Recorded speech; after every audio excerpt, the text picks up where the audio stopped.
Hello, everyone, and welcome back to Tomahawk Talk, episode number 3 here, built by Abraham Masonry, of course, with the Friends of Pontiac Football. I'm Jake Green. With me, as always, is Mark Myre and Tim Scott. Gentlemen, the Indians in this last 3 week span, 2-1. It's a good little group here for the Indians in this last couple of weeks. No doubt about it. Coach, how are you? Doing well, guys. How we doing this week? Hanging in there? Yeah, doing great. Doing great. Turned 58. I feel like I'm 20. That'll work. That'll work.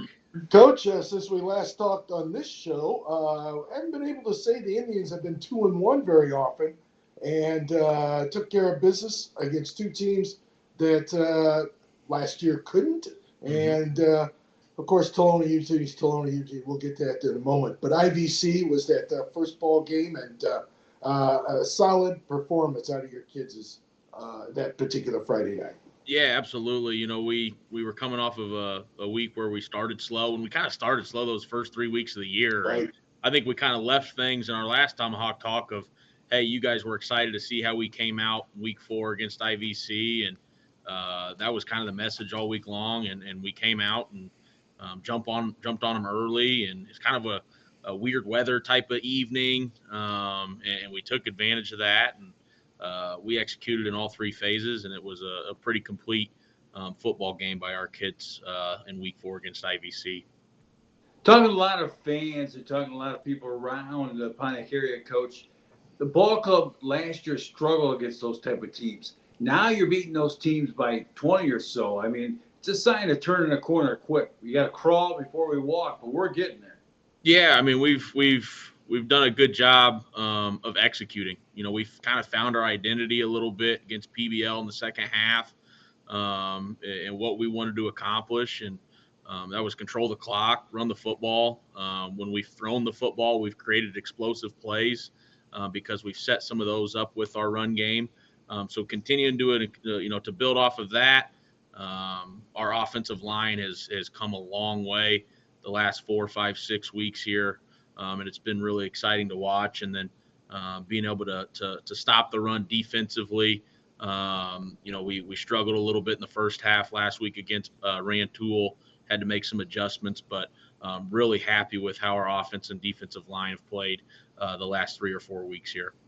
Coach, if memory serves correct, this fact it was DeLong, Melchers, and Reed each had 100 yards or more in that IVC win. Back in the heyday, I would have to go back and check records to see when that took place in a ball game.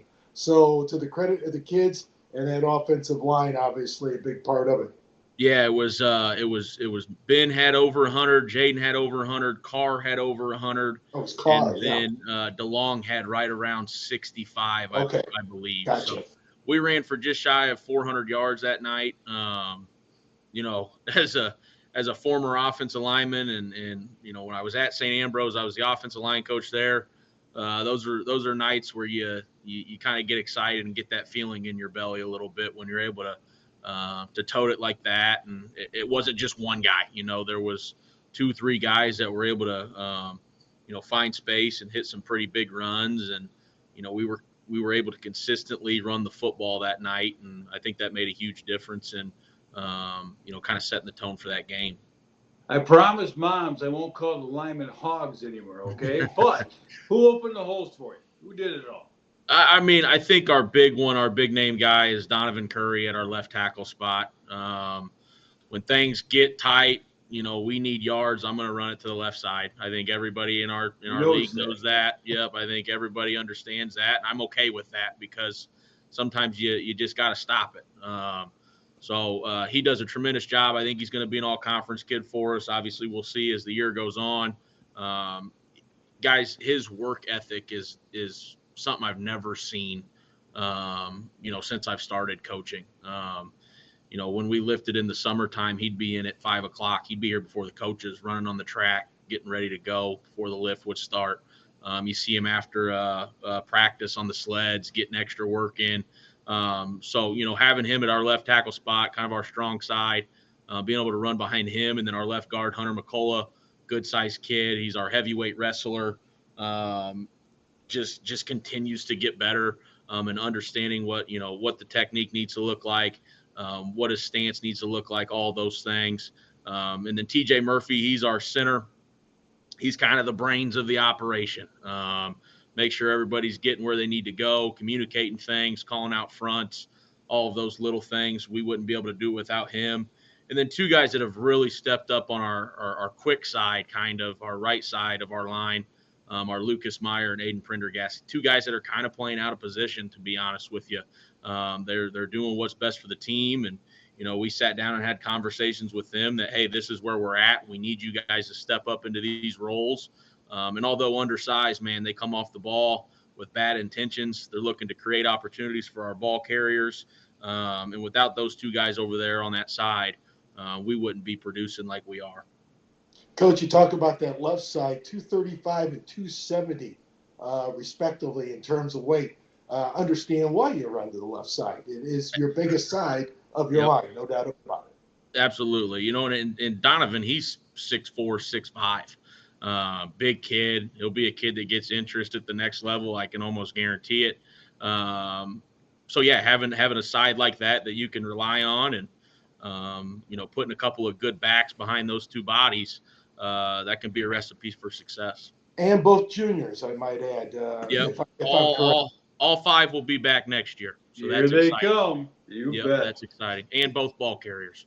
Coach, I feel like at the beginning of this year, there was a slight conversation of what is our line going to look like? That was on both sides of the ball. Offensive line was one of those ones you really didn't know what you were going to have. And I feel like, as we get into this latter half of the season, you've started to find that identity. It's kind of mended itself. And admittedly, probably a lot better than what maybe the preseason thought was going to be. Now, for yourself, you were an O-line guy. You also have Ryan Abraham, who's, presenting this show to us, of course, with Abraham Masonry. And for you and Coach Ryan, how has that been, being able to work with these guys who are buying in, and really being able to mend that offensive line to what you want it to be? Yeah, I think it's just like our entire coaching staff. We've gotten better at working together. We've been together now for 3 years. I kind of know what his strengths are. He kind of knows what my strengths are. We have a better overall understanding of what we're trying to accomplish schematically. And that takes time, just like the kids learning, So there's times where we get the O-line together. We'll kind of break off into two groups. He'll take the guards, or I'll take the tackles, or whatever it might be. And by being able to do that, you're able to accomplish a little bit more in some of those individual drill period times. So Coach Abraham's, he's the man. He has a very unique way of doing things, but the kids respond to it. And I think you've seen them develop over these last few weeks. And when you talk about somebody that calls the plays for our offense, having a group like that's been so consistent the last 3 weeks here gives me a ton of confidence in what we're doing moving forward. I've seen programs build a million times. When you say everybody coming back and the young kids are building it up, here they come. Yeah, I mean, it's exciting, and it's one of those things that it goes all the way down to what's happening at the 5th, 6th grade levels too, 7th and 8th grade. Still trying to create a pipeline with those groups, and you get to know those kids as they come to the youth camp and into the freshman level and all of those things. So we're just going to keep on working. We're going to keep on building it and doing the way that we feel like it needs to be done. And I think we're starting to see some of that pay off a little bit as we're getting a little bit more competitive here. Gentlemen, as we look a little bit specifically and really nosedive a little more into what that Week 4 win against IVC was, Mark, Tim, any further thoughts on the Grey Ghost competition with the Indians? I thought our defense played great too, Coach. Maybe hit some of the defenders. They were solid. Yeah, absolutely. And like I said, I think our defensive line has been the group that kind of sets the tone for us.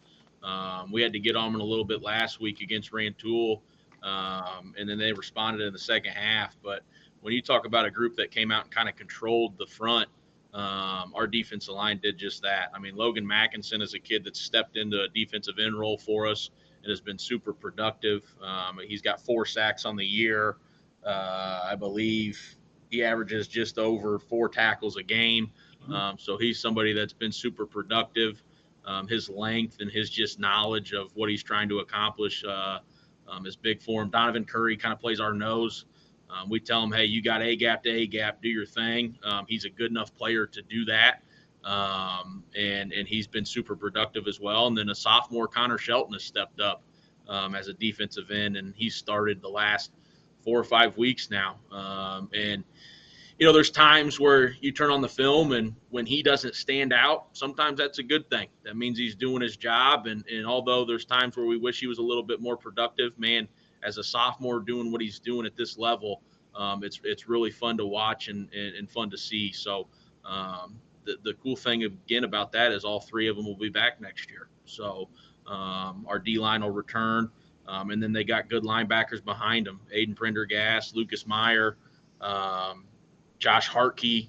Josh Hartkey leads the team with 32 tackles this year. So yeah, our defense came out, played well, created some turnovers, had a big one that was called back on the fumble, the quarterback fumble there. They spotted him down, which I think we sent in some film of that.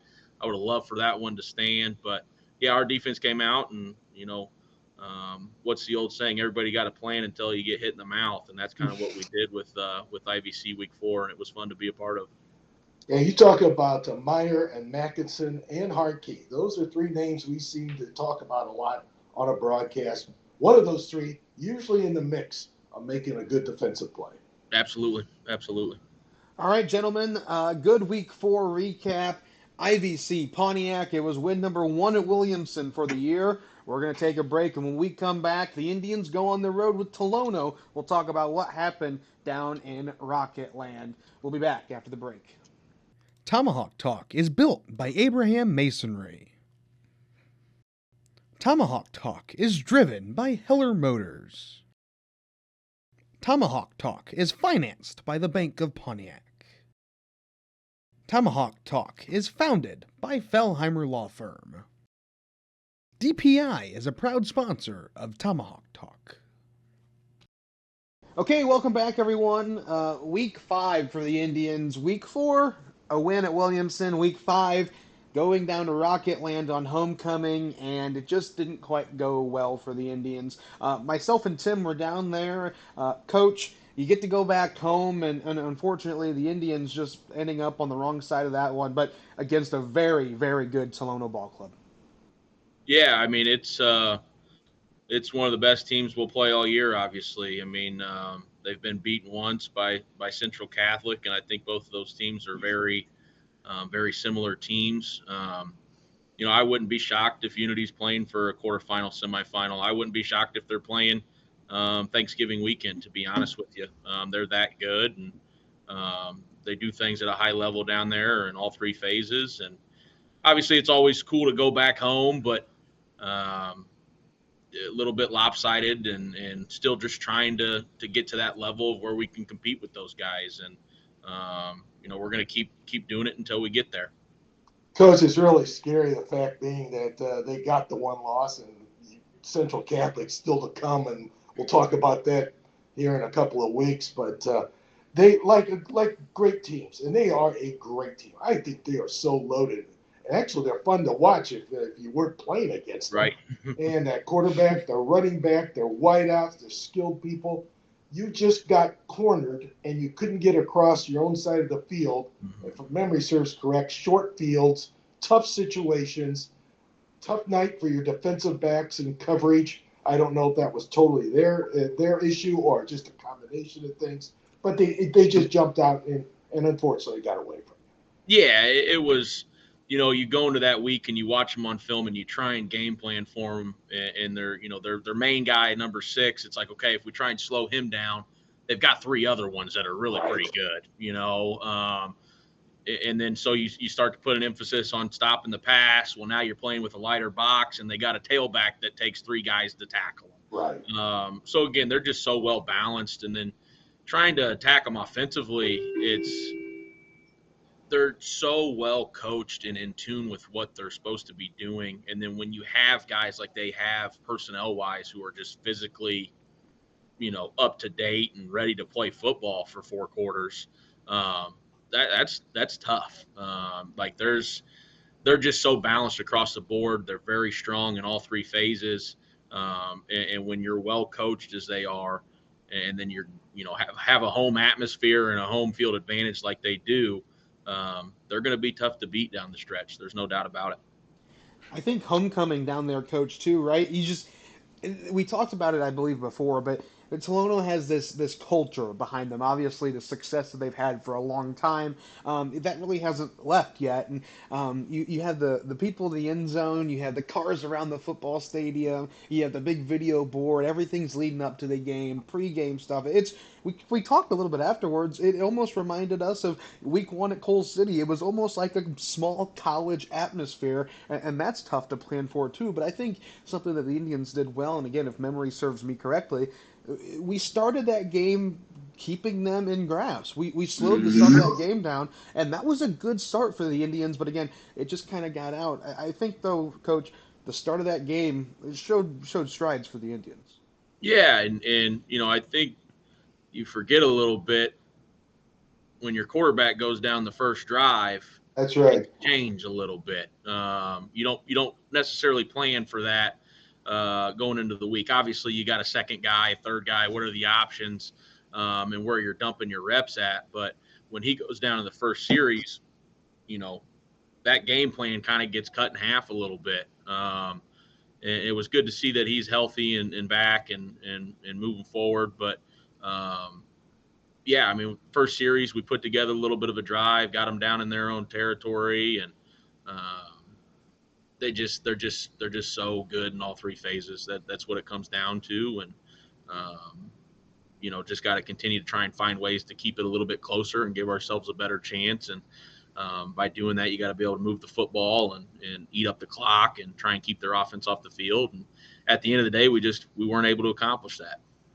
Coach, how do you deal with the kids in a game like that, especially a program still trying to build and get to the point where you want to go, and you don't want to berate them on the short end of a tough score, and because you got to play next week and you're trying to build them up? Where does that all come into play?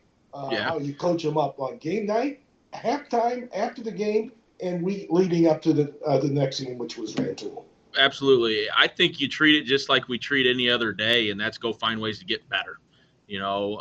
Obviously you're up against a really tough opponent. Let's go see what we can get better at. Let's go focus on the details, the blocking, the tackling, the important things in the game. Obviously you look up at the scoreboard and you don't like it. The kids don't like it, but there's nothing you can do about it coming out at the half.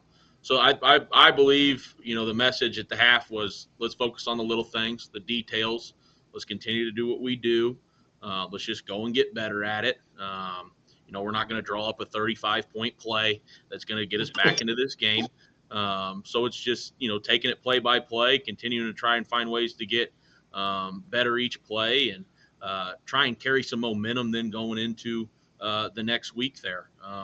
We're at a point where when you're into week 5, week 6, jumping them and berating them, probably not the best way to go about it. So it was more just, hey, let's clean things up. Let's continue to execute our calls. Let's play it one play at a time, and then try and find some good in the second half there that we can roll over into then Rantoul, which was the next week. They say, Coach, that iron sharpens iron, and I think you saw that in Tolono a little bit, to where when you play that second half, granted, I think some of their reserves may have started to come in, right? But you're still playing a team that their depth chart, they start to dig down. There's still really good players there, and your boys can still grow on that. They can learn from one of the best teams in the state, and understand how they're doing things, and maybe the way their offensive line came up on our defensive guys. They're like, oh, I like that technique. Maybe something to that avail. But you had some injuries at Tolono as well. You saw one, Cesar Gutierrez was out, and then you also saw your quarterback go down at one point as well, and having Josh Harkey, the backup, come in. Harkey was playing both sides of the ball at that point too. So how do you work with your personnel to where you have guys going both ways, even your quarterback, where Tolono, they can work with one group for one side, one group for another? Yeah, I mean, it was getting to a game like that, and you're obviously trying to get out of there healthy. And we had a couple nicks and bruises here and there, and they're rolling out a third group, and we're trying to piece together a second group to get reps. That's just where we're at versus where they're at. We don't have 65, 70 kids on our varsity roster. So just putting kids in places to be successful. Again, continuing to try and build off of the good things. That way you have something to look back on Saturday after the game. And hey, we did some decent stuff. And you go back and you watch that game. There was times where it's like, hey, we're executing here, fellas. We just didn't, do it consistently enough to put it together to make it more competitive. So again, just continuing to stack reps on top of each other, build it play by play, and stay positive with our group as we roll throughout the rest of the season. Well, Coach, I was about ready to go find a fire hose and douse those fireworks, and the rockets are right clear. I'm sick of those the last 2 trips down there. They give you a headache, don't they? One of these days, you guys are going to get it turned around. We're going to go down there. We're going to kick their you-know-what. Yep, absolutely. And you better bring some fireworks for after the game, too, Tim. We'll be shooting them off the roof. Let me tell you. Well, week 5 wasn't quite everything for the Indians, but they were able to build from it, and they segued into another W at Williamson. We'll talk about it after we thank more of our partners that make this show possible. We'll be back here right after the break on Tomahawk Talk. Tomahawk Talk would like to thank all of our sponsors that make this show possible. Okay, gentlemen, we get back now to Tomahawk Talk, again, built by Abraham Masonry here on this week's episode. And Coach, Mark, Tim, you guys were at Williamson last week to where the Indians were able to turn it around. A year ago, they got beat by the Rantoul Eagles for the first time since 2018. This year, turned around and said, that's not what we're doing here. Rantoul gets beat down on Williamson here in week number 6. It was not fly, eagle, fly. Coach, that reminded me a lot of the old days. I tell you, bring a lot of tradition back with that homecoming, packed place, and your kids came to play. Yeah, it was a week where, you watch Rantoul on film, and they've been a group that's gotten better every week too. And they've got athletes, man. Yes, so they do. You turn on the film and it's like, okay, we can't mess around here. And then you throw homecoming on top of it as a coach.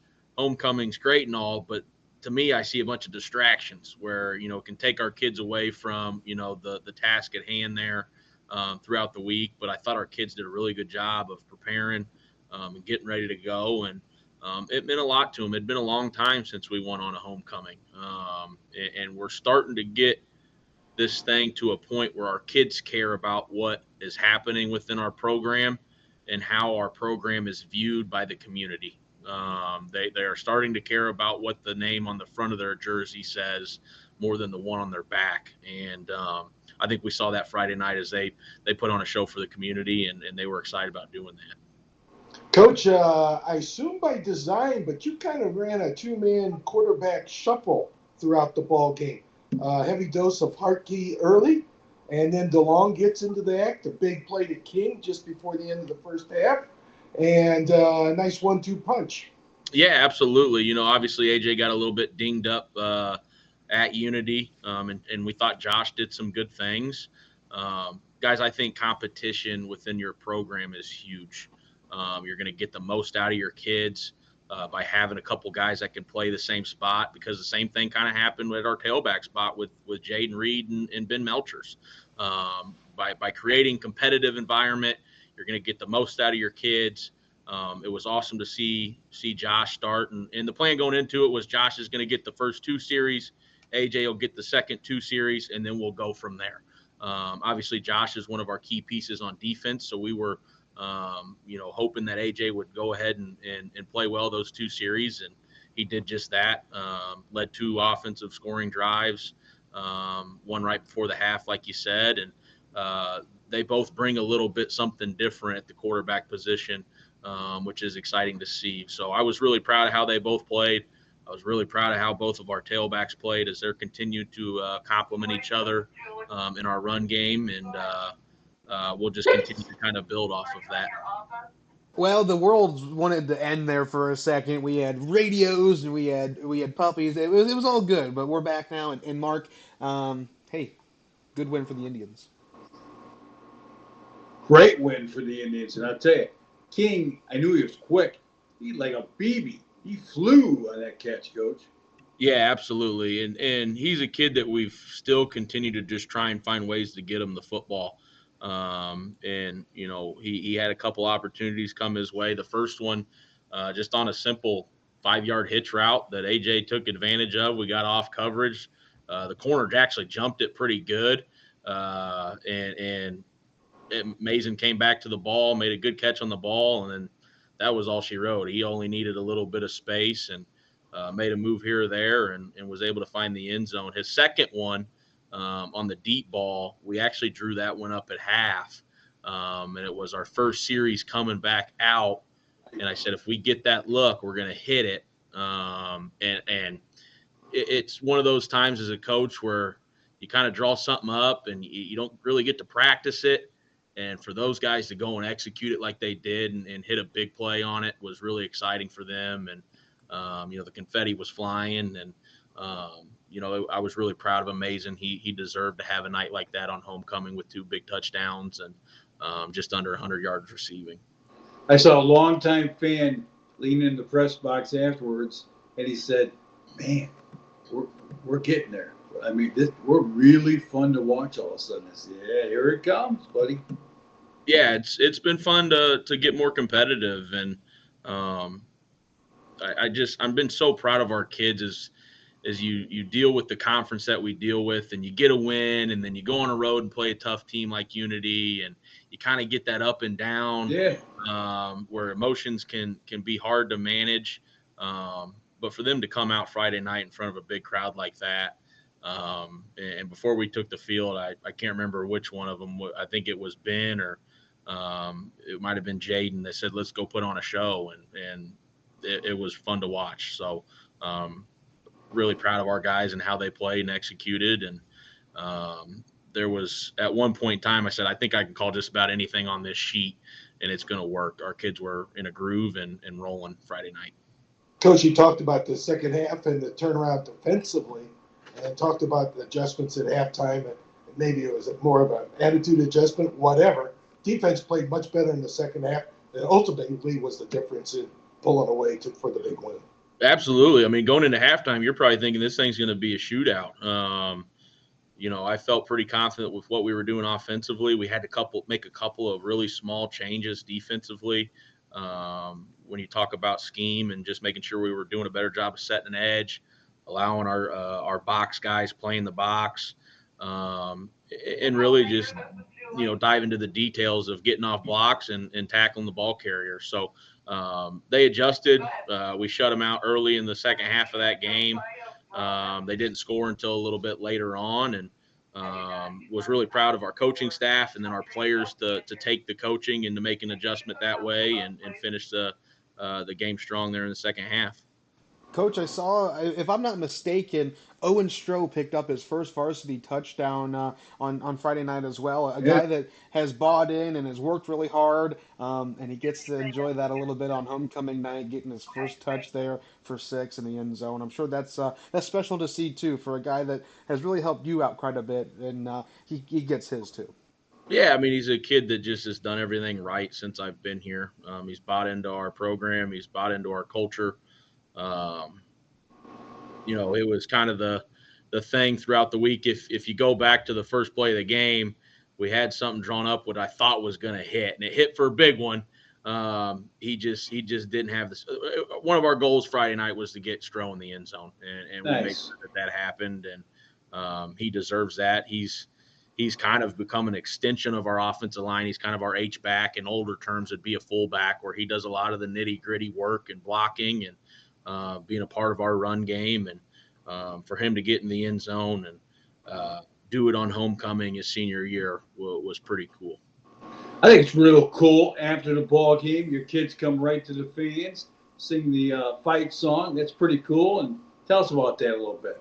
Yeah, I mean, it's tradition, right? It's something that's been happening here for as long as I, have been told, and I've only been here 3 years, but there's something to be said when it's homecoming after a big win and you can sing that song proudly in front of your community.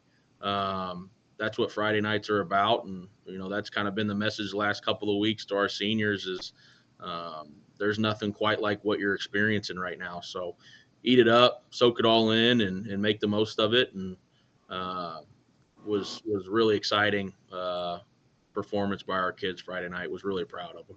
Coach, did you hit any of the celebrations? I know Amazing got in the end zone, and there's this one. It's like in the circle. Did you do that as well? Did you dance I at got a all? lot of celebrations. I don't want to make anybody feel bad about my dance moves, and I still got a little bit of athleticism left in me here, Jake. Believe it or not, but yeah, we were having fun on the sideline. We were jumping around, and the kids were having a blast, and that's what it's all about. I know a tradition. It used to be Mike Mays would get a pizza at halftime. You got a coach diving in for a pizza and a drink afterwards saying hi. I said, well, that's cool. It's all coming back, man. Yep. Yeah, I for some reason it's become a thing where all of my assistants are eating pork chops before the game and just kind of Okay. making sure quality control is taken care of, and they've kind of taken that upon themselves. And so really proud of the coaches for making sure everybody's staying safe on Friday Can nights. I tell you? I want to tell you a story about one of your assistant coaches, Matt Starker. There was a time, when I was around with Coach in 8th grade, 7th grade, when he was doing basketball at the junior high, and there was multiple games I had to make sure he had his popcorn before the game. And there's actually one time that if Marlon Ielts and the whole family, right? Well, of course Lola's, right? You think about the lumpia there. Well, his mom had brought a whole bowl. I mean, huge, as big as my face, which is rather big, of lumpia. And I had made my way over to do that and to get a couple of those. And I walked up next to Coach, and he was mad. He was not happy that I did not bring him one, and I think that still holds today. Like, he was genuinely mad that he did not get to have a pregame lumpia. So maybe you need to have a talk with your coaching staff about what we're eating before games, and maybe on the next show we can incorporate how their food takes are. Yeah, it's funny you say that because I think Starker's the one that kind of started the whole pork chop conundrum there. So Hmm. I can't eat more than 3 hours before a game. I'll puke it all up. I get nervous and all that stuff. So um, no, it's those guys have fun, and I can't think of more than what I already do now. So appreciate my staff, and uh, yeah, Friday night was a lot of fun. The A lot only of smiles throughout Pontiac, and of course you think back that forever in this town, Don Wayman pork chops, they're all coming back now to the guys, and you got Mario's Pizza at halftime over the press box. Hey, it's just title town, coach. All of a sudden you're turning a little bit and keep winning. This thing's gonna roll. Yeah, that's the reason I took the job. I think we can get there. I really do. It's um, as I was going on through the process, and one of the main guys I was talking with was Scott, Hamilton, who was over at Unity Yeah. at the time, and he said, Coach, this is a sleeping giant. This is a place where if you can get the right people around you and start building a culture over there, you will get it turned around. And we play in a conference where some of those programs have already done so. That's why it's been a little bit more challenging for us, but we're going to keep our head down and keep going. I don't plan on going anywhere. My staff is pretty set, and we're pretty invested in what we're trying to accomplish over here. And, we're going to keep developing our kids and keep, building a competitive culture. And at the end of the day, we're going to see what that brings us. So couldn't do without community, couldn't do it without our fans. There wasn't an empty seat in those bleachers on Friday night. And I'm glad that it worked out the way it did, where we could provide a little bit of entertainment and provide a little bit of what Pontiac football is all about. Well, if we got to feed him, Tim can go on the grill. He puts a little bacon on his shrimp. Man, I tell you, it's Tim, you've been unbelievable. holding out on me, Tim. I did not know you were a cook. I'm holding out a lot on you, my man. All right. So I'll tell you what my final thoughts, final comments on what Rantoul was, as I saw a picture on Facebook, and I was very, very, very disappointed that Coach Gadberry elected to drive the golf cart instead of walk in the homecoming parade. I was really hoping to see you throwing some candy and being a politician with the people, but you just had to drive your Cadillac. But it's a pretty sweet golf cart you had though, nice sound system. But Yeah, I appreciate it. I was being a politician, like you said, from my Cadillac. yeah, yeah. Hey, Well, Anyway, so hey, we'll talk about what's coming up for the Indians in the next break. It was 2-1 in the 3 weeks we covered here. We'll talk about what the next 3 weeks looks like when we come back from break. Here to wrap up Tomahawk Talk, built by Abraham Masonry, here on episode number 3. Tomahawk Talk would like to thank all of our sponsors that make this show possible. All right, we've talked about what the last 3 weeks have been. We'll talk about the next three. Coach Mark Tim. It's the Indians on the road 2 times, at home once. This week, tomorrow, matter of fact, Monticello down there at Monticello. I'm not sure, in years past, it's been homecoming and rain has been the married couple with Monticello. I don't know if we're going to see either of those down there this week. And Coach, Monticello on the horizon. Yeah, I mean, another good football team. A team that I think the first few weeks of the season was trying to figure out who they are. They lost a lot from a state runner-up team last year. New quarterback, a lot of new skill guys. Again, lost a ton of kids, but like Mark mentioned, Coley knows what he's doing. He's been doing it for a very long time, and they're a group that's continued to get better week in and week out. They're coming off of a big win, winning on the road against St. Joe last week. But I think it's a group that we match up really well with. I really do.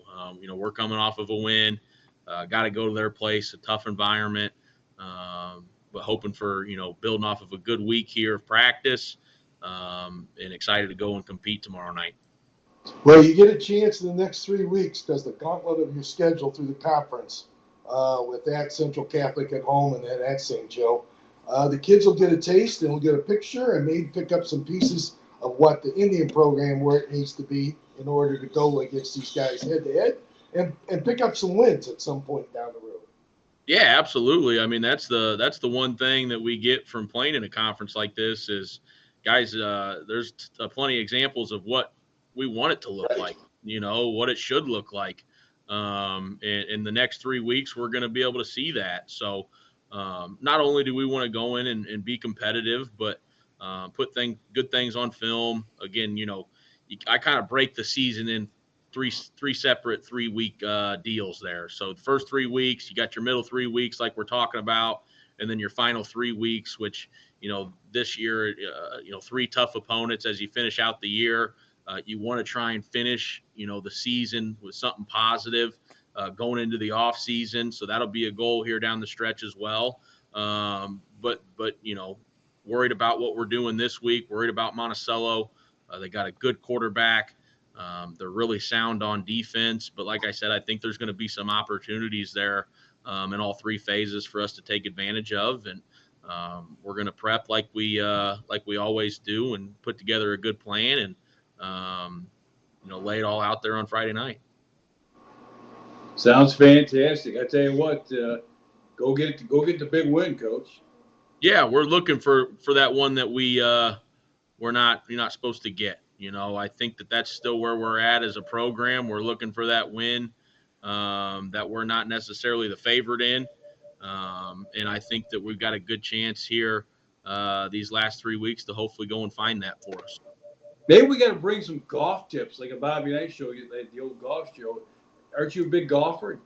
Give some tips to the audience and stuff. Aren't you a big golfer? I play a lot. I don't know if they want any tips from me. I'll stick to coaching football and supervising athletic events. But no, I play a ton of golf, and we talked about Coley. As a coach, as you get started and as you're going throughout your own career, it would mean a lot to me as somebody that played against him. Yep. As somebody that's kind of followed him and paid attention to what he's done. Beating one of his teams would mean a lot to me. Beating, one of Tony Rietz's teams or some of these coaches that are well renowned in our conference. I'm still kind of looking for one of those wins myself. So obviously, as our program continues to build and we get better, it's fun as I've gotten older and paid attention to high school football in the state of Illinois. now I'm getting a game plan against one of the better guys that's done it. And that's exciting to me as a competitor and as a head coach as we're continuing to try and build this thing over here and get it going in the right direction. Well, Timmy Hines from IVC, he had some major runs too. You beat a good one there with IVC, I'll tell you that.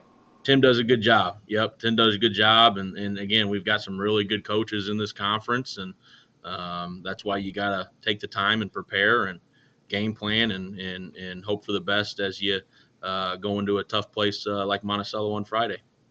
Coach, no one thought Penn State was going to lose to UCLA. So stuff happens in football games, college, high school, whatever. And that's why you're right. That's why they play the games. And sooner or later, you're going to get one of those. We're going to get one. I don't know if it's this week. I don't know if it's next. I don't know when it'll be. But we're going to get this thing turned around, and we're going to win those games where we haven't won the last 5-10 years, and hopefully go from there. They tell me the blood pressure for the fans, Tim, yourself, it's all lowering as we speak. So if we keep winning, we'll be fine. I'll tell you what, we're 2-1 since the last time I talked to you. My blood pressure is down a little bit. Wife's happy. I've been cooking a little bit more. Good. So, How about a vacuum? You got a vacuum rolling over there a little bit too? Or no? Yeah, we keep things clean and trying to make sure the house is tidied up and all those things. Okay. My wife does a great job, and this time of the year is super busy, and I know it's super busy for my assistant coaches' families and stuff like that. So the amount of time that I ask from them to be around our program and be around our kids, and they're dedicated, man. They're invested. They want to, do big things here, and that means a lot to me too, as they're kind of their leader. You need cleaning tips. Talk to Tim. His garage, you can eat off his garage floor. Yeah, I drive by there and the thing's shining, man. Be careful walking around. You're gonna slip.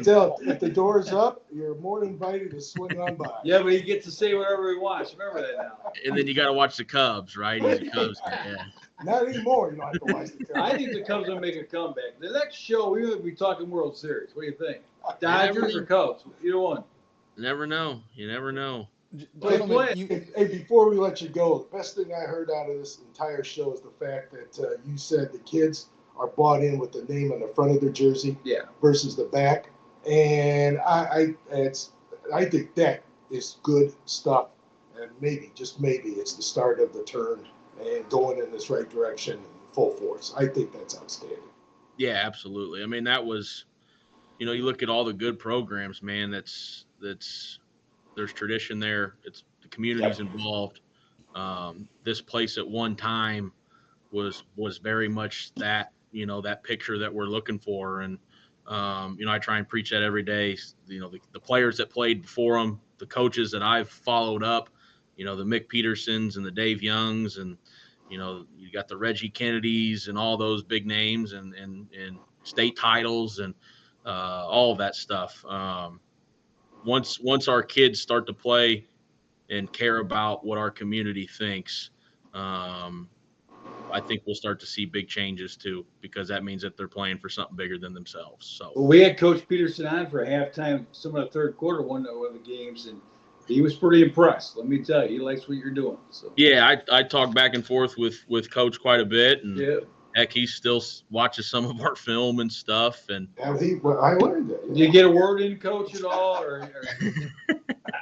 Honorary, bring him back one of these times, get him on the sideline. It wouldn't be a bad idea. I wouldn't be able to give him a headset though, because I wouldn't get anything done. And I'd tell him that to his face too. He knows that. It doesn't matter by air, plane, or sea. Just get in the end zone. They always used to say. So right. There you go. There you go. The biggest thing I think I've learned of this show, aside from, of course, the matter of hand, is that Coach Gadberry and Tim can cook, and I've not had any of it. I'm quite disappointed in you fellas for that. Well, I can't cook, so there you go. Now you learned that. I can, and I should have shared, I guess, with Tim and Coach. But you're a meatloaf guy, Jake. You're a meatloaf guy, right? I can make meatloaf. Some people call me corn dog. I make a mean spaghetti. I feel like too. But anyway, we're getting off track. I can tell you one thing, Coach. If if we go to Monticello, hopefully, we get that win this week. I feel it. You got that feeling, right? That this could be the week there. Monticello has been bouncing around, I feel like, this year again, trying to find their identity, putting it together, probably counting out what Pontiac's going to bring to the table. We're going to get an upset on Friday, and you're going to look Saturday too, and Illinois is going to beat Ohio, and it's going to be a great weekend for Illinois sports. We're going to have a great time. And they might beat Ohio, but I don't know if they're beating Ohio State, buddy. Tell you what, yeah, I mean, hey, I don't have much else other than for Tim's sake and for mine to be up in the booth with Tim. Let's keep the light show at Monticello down to a minimum. Let's get that defense ready to go. Talking about headaches with fireworks, Tim's going to be ready to leave Monticello if that happens. But no, I think we're going to have a great week, Coach. Can't wait to see what this next 3 weeks brings. It's going to be a trying time for the Indians, that's no doubt. But I think it's there to be able to let us improve and to show what this program really is built of, and apply what you've done here in this first part of the year. And you say it there, when they really start to care, and it's about Pontiac. It's not about it's about what this team is building and what we're doing. That's really special. And again, you can see this evolution throughout the year, and it's been good. Mark, Tim, final thoughts before we let Coach go and we get out of here for the day. I'll say it to my dying day. You get a kid run through a wall, he'll run through it. You get a hit a wall. We got kids running through walls. You bring this year's program and you bring 18 to 22 next year back. I'll tell you what, things are getting exciting around here. Yep. I echo that, and let's go get them and be competitive and pull one out down there in the fourth quarter. I'd love to see that. So go get them, Coach, and I know you guys will do the best you can down there in a tough environment. And do me a favor, get the assistants out of my pizza, will you? Yep, we'll have to play well. We know that, and everybody in our conference knows that. We'll have to play well. Tough place to play. We'll have to be ready to go, but we're going to do everything that we can to make sure that we're putting our best product out there on Friday night. And like I said, I think it's a good opponent for us to match up with. So I'm excited to see how well our kids can play and ready to put it out there for them. Good luck. Thank you, guys. Thank you, Coach. Mark, Tim, Coach Gadbury, myself, Jake, we'll talk to you after the last game of the season following St. Joe. We'll also do a show kind of around the banquet as well as our plan. But again, this was Tomahawk Talk, episode number 3 already here in season 1. This episode, of course, built by Abraham Masonry in conjunction with the Friends of Pontiac Football. We'll see you at Monticello tomorrow night on the Ion Central Illinois Network. Tim, myself, and my camera guy Ryan will be joining us, and then we'll see you guys following St. Joe here in a couple of weeks. Again, this is Tomahawk Talk, built by Abraham Masonry, and we'll see you in the next one. Goodbye, everyone. Tomahawk Talk is built by Abraham Masonry. Tomahawk Talk is driven by Heller Motors. Tomahawk Talk is financed by the Bank of Pontiac. Tomahawk Talk is founded by Fellheimer Law Firm. DPI is a proud sponsor of Tomahawk Talk.